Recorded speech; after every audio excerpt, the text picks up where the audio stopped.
Amma ba'du.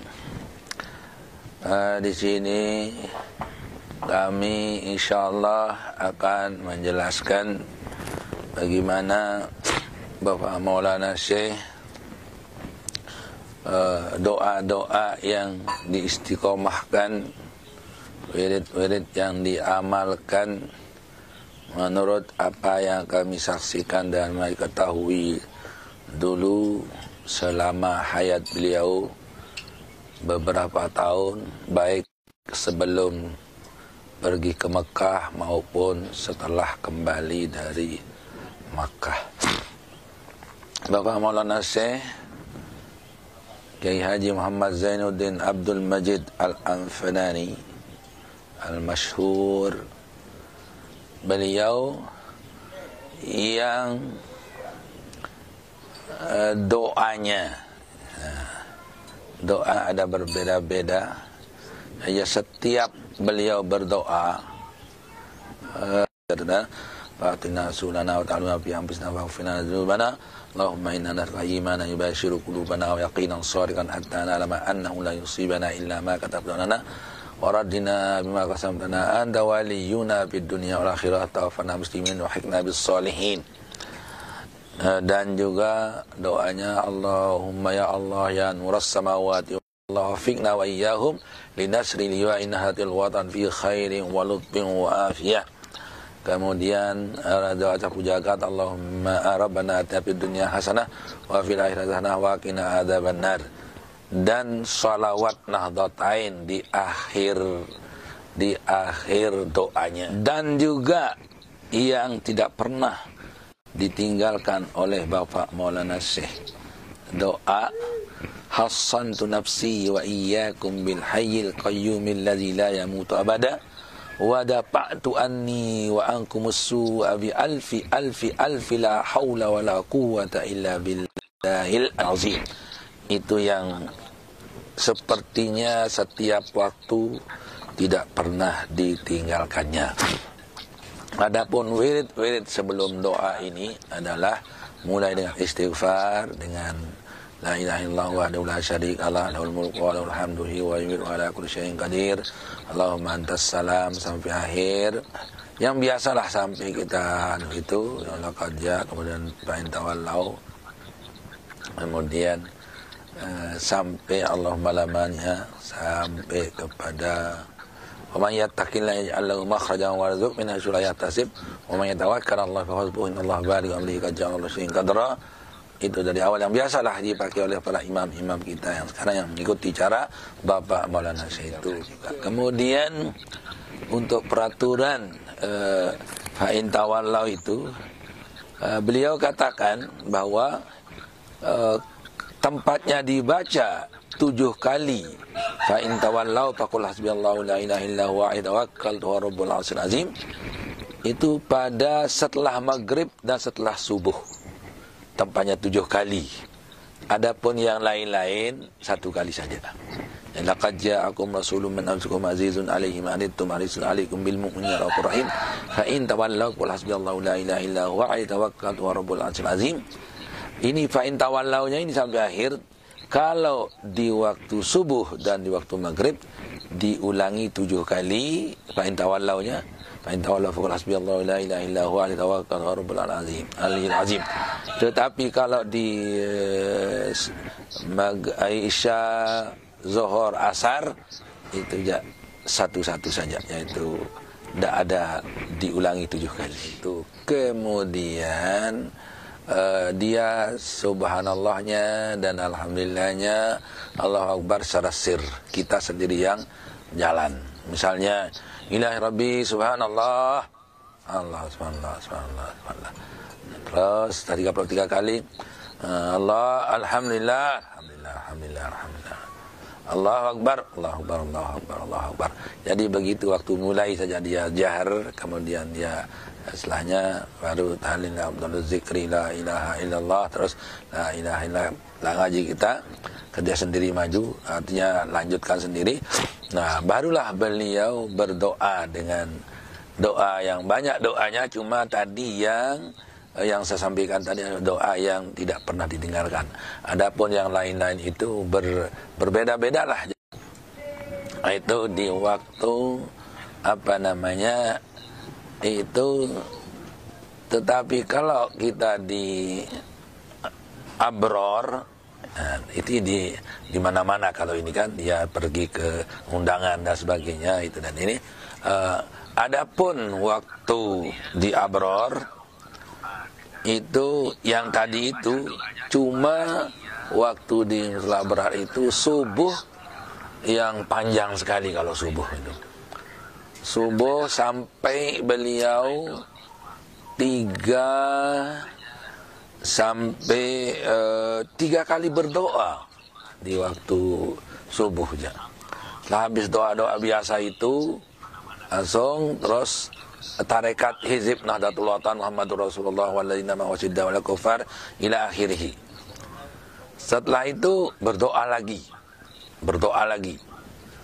Selesai berdoa lagi, kita diajak baca. Jadi setelah sholat tadi itu berdoa dulu. Kemudian setelah itu tarekat hizib Nahdlatul Ulama. Kemudian setelah hizib Nahdlatul Ulama itu berdoa lagi. Baru kita diajak, karena ini subuh, ini khusus subuh. Ya Latif, Ya Latif, Ya Latif 129 kali. Ala ya'lamu man khalaqahu al-latiful khabir, ala ya'lamu man khalaqahu al-latiful khabir 129 kali. Kemudian ya mubdi'u ya khaliq, ya mubdi'u ya khaliq, ya mubdi'u ya khaliq 100 kali. Ya Wahhab, Ya Razzaq, Ya Fattah, Ya Alim 100 kali. Kemudian doa magnatis, Wahab li ya Wahhab ilma wa hikmata wa lirizqi ya Razzaq kulli musahila bil khairi ya Fattah faftah bil huda bil ilmi ya Alim kulli fadila. Itu 27 kali. Saya ulangi, Ya Latif 129 kali, Ala ya'lamu man khalaqahu al-latiful khabir 129 kali, Ya Mubdi'u Ya Khaliq, Ya Mubdi'u Ya Khaliq, Ya Mubdi'u Ya Khaliq 100 kali. Kemudian Ya Wahhab, Ya Razzaq, Ya Fattah, Ya Alim 100 kali.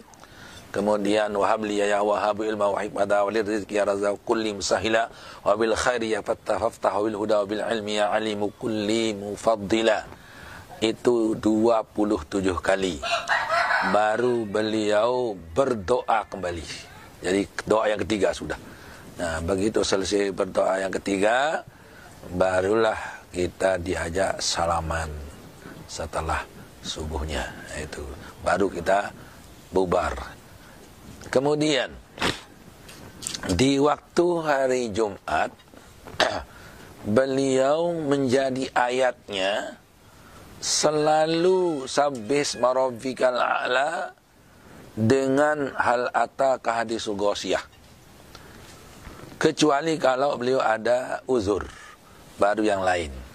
Itu. Jadi kalau ada uzur, baru yang lain. Tapi kalau biasa itu hanya sabbisma rabbikal a'la dan hal ataka hadisul ghasyiyah. Itu yang setiap Jumatnya, kecuali kalau ada uzur. Dan waktu bulan puasa, ya, waktu bulan puasa, khusus bulan puasa di hari Jumat yang kami ikuti dulu, beliau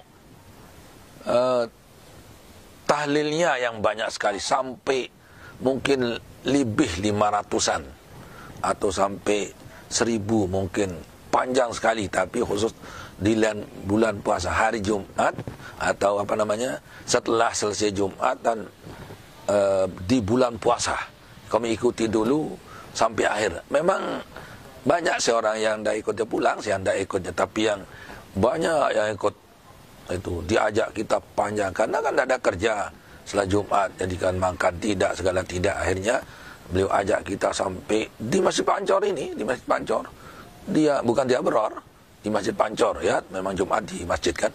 Di Masjid Pancor itu tidak pernah saya hitung, mungkin saja itu pernah sampai 1000 mungkin dia itu sampai kita ngantuk terkadang itu. Beliau tidak ngantuk-ngantuk. Itu. Jadi itu cara beliau di waktu hari Jumat. Adapun waktu beliau menjadi imam di lain hari Jumat, biasanya saya dengar itu adalah Qul ya ayyuhal kafirun dan Qul huwallahu ahad. Itu aja ayatnya. Itu yang sir kita tidak tahu. Tapi kalau beliau itu jahar, yang pengalaman yang kami jumpai, entah apa rahasianya, sehingga beliau hanya Qul ya ayyuhal kafirun dan Qul huwallahu ahad. Sehingga waktu kami di Mekah Al-Mukarramah, kami ada mendengar sebuah hadis bahwa ada seorang dilaporkan oleh jamaahnya bahwa imam itu hanya jadi ayatnya adalah waktu sholat saya pakai ayat Qul huwallahu ahad saja. Oh, apa alasanmu? Sekarang alasan saya memakai Qul huwallahu ahad saja, surat Ikhlas saja. Jadi itu surat Ikhlas saja yang menjadi ayat saya, yaitu karena saya cinta kepada ayat ini. Saya cinta kepada surat ini. Karena yang tadinya banyak kami punya Tuhan, sekarang ayatnya atau sekarang jadi satu Tuhan. Itu yang kami sangat cinta sekali pada ayat ini, kan mengesahkan Allah Subhanahu wa taala, sehingga tidak saya tinggalkan di waktu sholat katanya. Jadi saya inni uhibbuha katanya, li'anni uhibbuha. Jawab Rasulullah sallallahu alaihi wasallam, hubbuka iyyaha adkhalakal jannah. Nah itu. Jadi hubbuka iyyaha adkhalakal jannah. Setelah ini orang mengatakan saya itu ayat saya, karena saya akan cinta padanya, jawab Nabi sallallahu alaihi wasallam mengatakan, oh kecintaanmu ini adalah yang akan memasukkanmu ke surga. Hubbuka iyyaha adkhalakal jannah. Nah itu. Makan cintamu kepada ayat ini atau surat ini yang memasukkanmu ke dalam surga. Teringat saya kepada cara Maulana Syekh. Mungkin wallahu alam itulah mungkin niatnya Bapak Maulana Syekh, karena sangat cinta kepada dua surat Ikhlas, itu Qul ya ayyuhal kafirun, Qul huwallahu ahad. Mungkin itu kami tidak pernah tanya beliau mengapa justru hanya Qul ya ayyuhal kafirun saja dan Qul huwallahu ahad jadi ayatnya. Tidak pernah kita tanya. Tapi waktu mengaji hadis itulah sebagai jawaban daripada apa yang tertera dalam pikiran saya untuk bertanya. Tapi jawabannya adalah setelah membaca hadis itu mengatakan hubbuka iyyaha adkhalakal jannah. Mungkin saja Bapak Maulana waktu itu karena cintanya kepada dua surat ini sehingga tidak pernah ditinggalkan waktu sholat fardu untuk menjadi imam. Sedangkan yang lain-lain yang sir kita tidak tahu apa yaitu yang dibaca atau tidak. Tapi waktu kami dengar sholat jahar yaitu maghrib, isya dan subuh, itu selalu jadi ayatnya adalah Qul ya ayyuhal kafirun dan Qul huwallahu ahad. Cuma di hari Jumat saja beliau dengan Sabbisma rabbikal a'la dengan surat itu yaitu Hal ataka hadisul wasiyah. Itu pun di saat aman.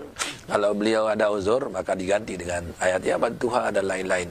Nah itulah jadi mengenai apa yang kami jumpai di Bapak Maulana. Dan kami pengalaman waktu tidur di mushola barar itu, Bapak Maulana itu orangnya mudawimut tahajud. Jadi mudawim, jadi selalu sholat tahajud Bapak Maulana itu. Dan dawamul wudu beliau itu.